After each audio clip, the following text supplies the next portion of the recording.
হেই কি করতেছ তুমি এটি? কি হাজবেন্ড ওয়াইফরা যা করে তা করো। হাজবেন্ড ওয়াইফ মারাইতে হবে না, আমার ছুঁইবা না, আমার শ্বশুরি লাগে। শ্বশুরে থাকলে সমস্যা নেই, আমি শ্বশুরে ভাঙাই দিচ্ছি। একটা লাগতে পারে একদম চোখ ধরে তো। আচ্ছা আমি যাচ্ছি তো। যাচ্ছি।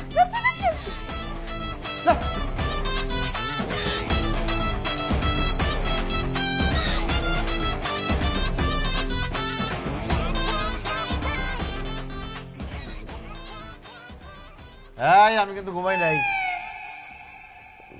তোমার শ্বশুর কি এখনো কমই নাই? শ্বশুর তো কমে নাই, শ্বশুর আর বাড়ছে। আগে তুমি ধরলে শ্বশুরি লাগতো, এখন তোমার দেখলে আমার শ্বশুরি লাগে। আচ্ছা তুমি দেখতে হবে না, তুমি চোখটা বন্ধ করো, শ্বশুরে ভেঙে যাবে একবার। একদম ঘুষায় কিন্তু মাথা ভাড়াই পেলাম। আচ্ছা বুঝছি তো, যাচ্ছি।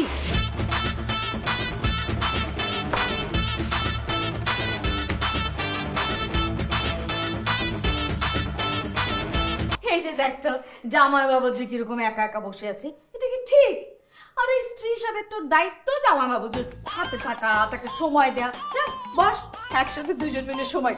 হ্যাঁ বাবাজি কেমন হয়েছে? খাইছো কিছু খাবা?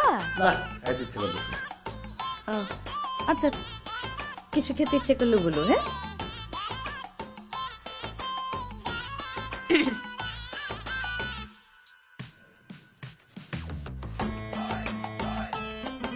কার্টুন দেখো। আসলে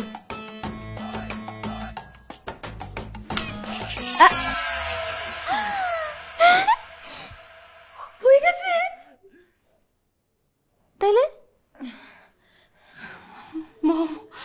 শরীর থেকে গন্ধ আসতেছে।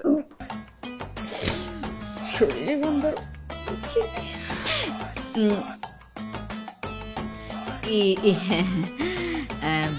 জামাই বাবাজি এই সাবান শ্যাম্পু তোমার বাথরুমে ঠিক মতো আছে না? ব্যবহার করছো না?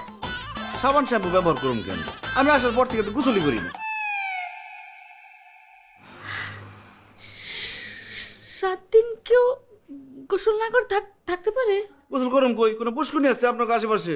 টাট্টি খানার মধ্যে আপনার গোসল খানার ব্যবস্থা, ওই জায়গায় আমার পক্ষে গোসল করা সম্ভব না। বাবা শোনো, এইখানে তো বাথরুমে মানুষ বসে করে। যাও, গোসল না করলে তো মানুষের গায়ের থেকে গন্ধ বেরোয় না? মানুষের গায়ের গন্ধ তো খুব খারাপ। যা গোসলটা করে ফেলো। গোসল না করলে তো গায়ে থেকে গন্ধ আইবই। আমি গ্রামে থাকতে পুষ্কুনিতে নাইমা গোসল করতাম, 10টা ডুব না দিলে শরীর কি হইতো তকতকা? কেদা মেদা মা খায় মাথার মধ্যে দিতাম, সাবান শ্যাম্পু কিচ্ছু লাগতো না, শরীর একদম তকতকা। এইখানে তো কোনো পুকুর নাই বাবাজি।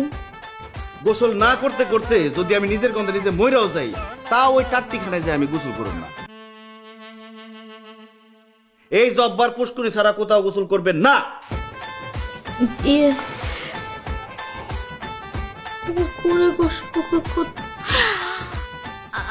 একটা বুদ্ধি আসছে আমার মাথায়, তুই ওকে সুইমিং পুলে নিয়ে যা।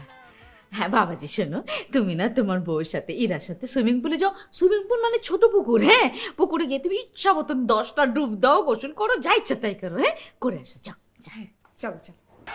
কি নতুন ধান্দা না? জব্বারে কি ভাবছেন যে আমার বাড়ির বাইরে নিয়ে গিয়ে লোকজন দিয়ে পিড়ে মেরে বলাইবেন, তারপর আমার শ্বশুর আব্বারে কইবেন যে আমি হারাই গেছি, আমি গায়েব হয়ে গেছি? আমি এত বোকা না, এই জব্বার বহুত চালাক, যাইব না কোনো জায়গায়।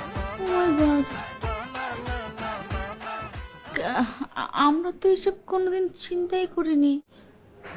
তাহলে আমার কাছে একটা বুদ্ধি আছে।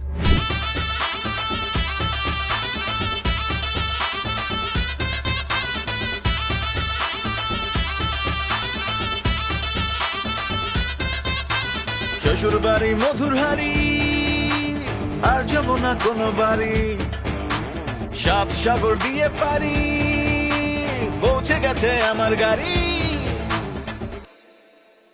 শ্বশুর বাড়ি জিন্দাবাদ, শ্বশুর বাড়ি জিন্দাবাদ, শ্বশুর বাড়ি জিন্দাবাদ, শ্বশুর বাড়ি জিন্দাবাদ।